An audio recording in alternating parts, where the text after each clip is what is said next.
जय श्री कृष्णा। मैं हूं पंडित सुनील भारद्वाज। आज हम बात करेंगे भोजन किस दिशा में बैठकर करना चाहिए। जी हाँ, व्यक्ति जीता ही भोजन करने के लिए है। पेट एक ऐसी भगवान ने लगा के दिए ना, जो समझ लो जिसको भूख चाहिए और चाहिए और चाहिए। कुछ भी हो, हानि हो, लाभ हो, सुख हो, दुख हो, जीवन हो, मरण हो, मगर पेट को भोजन चाहिए और चाहिए और चाहिए। आज हम ये समझते हैं कि भोजन हम किस दिशा में बैठकर करें।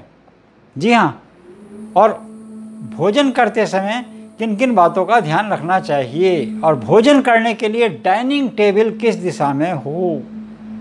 डाइनिंग टेबल बहुत अनिवार्य है। आजकल सभी घरों में डाइनिंग टेबल मिलती है। जिन घरों में नहीं भी मिलती उनको भी ये जरूरी है कि किस दिशा में बैठकर भोजन करना चाहिए। एक आयुर्वेदिक चिकित्सक, वास्तु विशेषज्ञ, ज्योतिष शास्त्र होने की एक बड़ी वजह यह है कि हम आसानी से आपको समझा सकते हैं कि आपको किस दिशा में बैठकर भोजन करना आपके लिए हितकारी होगा। भाई, हम कई बार बता चुके हैं कि सूर्य नारायण जिस दिशा में निकलते हैं उस दिशा में बैठकर भोजन करना चाहिए। उसका मुख्य कारण होता है कि सूर्य से हमारे जठराग्नि में अग्नि प्रज्वलित होती है। पंच महाभूत से जो मिलकर शरीर बना है उसमें अग्नि हमारे जठर में जलती है। जैसे ही हम कुछ भोजन करते हैं तो उसके पश्चात हमारे शरीर में क्रियाएं होने लगती हैं। हमारे सेंसेस जो होते हैं वो काम करने लगते हैं और अग्नि प्रज्वलित हो जाती है कि इसको पचाना है। और वो पचाने के लिए सूर्य नारायण की मदद से हमारे शरीर में ऊर्जा मिलती है। वो ऊर्जा का संचालन होते होते हमारे शरीर में अग्नि बनती है। और जब हम भोजन करते हैं, अगर हम उसको उपयुक्त दिशा में बैठकर भोजन करें तो वो सबसे बॉडी के लिए अच्छा रहेगा।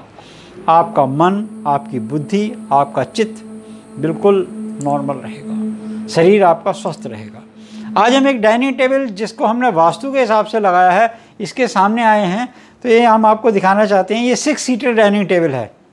ये 6 सीटर डाइनिंग टेबल में अगर हम कंपास रख के देखते हैं तो यहाँ पर अगर हम इस पे कंपास रखते हैं तो इस डाइनिंग टेबल पे हमने एक कंपास रखा है। तो ये हम देखेंगे कि कंपास में ये पूर्वमुखी है। अब पूर्वमुखी यानी कि डाइनिंग टेबल के चारों तरफ कुर्सियाँ लगती हैं, मगर मुख्यतः जो घर के 2 सदस्य हैं वो इन दोनों कुर्सियों पर बैठकर भोजन करते हैं। यानी कि अगर उनको भोजन करना हो तो वो दोनों कुर्सियों में बैठकर भोजन करते हैं। ज़्यादातर उनका फेस पूर्वमुखी होता है। ये बात विशेष रूप से ध्यान रखिएगा। जिन लोगों के घरों में डाइनिंग टेबल की व्यवस्था है तो वो बहुत कोशिश ये करनी है कि वो पूर्वमुखी ही भोजन करें, क्योंकि भोजन हमने जैसे बताया कि जठराग्नि की वजह से आपके शरीर में पाचन तंत्र आपका बहुत स्ट्रांग हो जाता है। तो आपको ये बात ध्यान देनी है। इस कुर्सी पे कम बैठें। अब इसमें हम आपको समझा देते हैं। मान लीजिए ये दक्षिण की दिशा की कुर्सी है, आपको उत्तर की तरफ बैठेंगे तो कर्ज बना रहेगा, आपको कर्जे की हर समय भाग दौड़ रहेगी। और अगर आप पश्चिम की वाली कुर्सी पे बैठेंगे तो ये कुर्सी भी ठीक है। इस कुर्सी को भी ठीक माना गया है, क्योंकि खाने का जो दिशा होता है, पकाने की जो दिशा होती है, या तो पूर्वमुखी बनाया जा सकता है खाना, किचन, या पश्चिम मुखी। हमने अगली वीडियो में बताया था ये बात कि 2 जगह किचन बनाई जा सकती है। चूल्हा पूरब भी रख सकते हैं, पश्चिम भी रख सकते हैं। ऐसे भोजन आप पूरब भी कर सकते हैं, पश्चिम भी कर सकते हैं। तो कंपास के हिसाब से सबसे श्रेष्ठ मानी गई है पूरब की दिशा वाली, यानी कि पूर्वमुखी अगर कोई बैठेगा तो सबसे श्रेष्ठ है।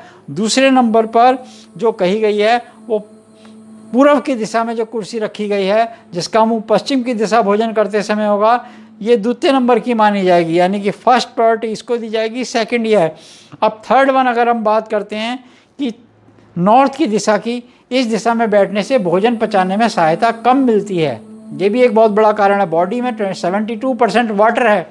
ये वाटर रिटेंशन की प्रॉब्लम हो सकती है आपको, मगर अचानक एक दिन बैठने से कुछ नहीं होगा। बहुत दिनों तक लगातार अगर किसी काम को करेंगे तो उसका बॉडी पर इफेक्ट होगा।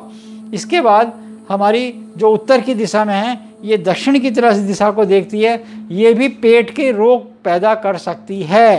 तो इसलिए ध्यान रखना होगा, या तो घर वाले इस दिशा में बैठें या घर वाले पश्चिम की दिशा में मुख कर कर बैठें। एक और चीज़ दिखाना चाहेंगे हम आपको कि हमने इस डाइनिंग टेबल पर उत्तर की तरफ को अगर मुंह करके बैठा है व्यक्ति, तो उसमें क्या करें। अगर आपके सामने भीड़ आई है तो उतना दोष नहीं लगेगा, ये भी ध्यान रखिएगा। अगर आपके सामने सारे ही लोग बैठे हुए हैं तो उतना दोष नहीं लगेगा। अकेले में अगर आपने बैठना है तो इस बात का विशेष रूप से डाइनिंग टेबल पे ध्यान रखिए। या आपने जब भी भोजन बनाना हो तो भोजन बनाते समय जैसे हमने पूर्व मुखी का, भोजन करते समय पूर्व मुखी का, या आप नीचे अगर बैठ के भोजन करते हैं तो सर्वश्रेष्ठ है। अगले वीडियो में हम आपको बताएंगे कि बिस्तर पर बैठकर भोजन नहीं करना चाहिए। ये सब वीडियो में आपको मिलती रहेगी जानकारी। बस आप हमारे चैनल को सब्सक्राइब अवश्य कीजिए, जो आइकॉन का बटन है उसको दबा दीजिए ताकि नई वीडियो की नोटिफिकेशन आपके पास आ सके। ये कैसा लगता है आपको प्रोग्राम? आप इसमें हमसे कुछ और जानकारी प्राप्त करना चाहते हैं तो कमेंट सेक्शन में जाकर अवश्य लिखें। जय श्री कृष्ण।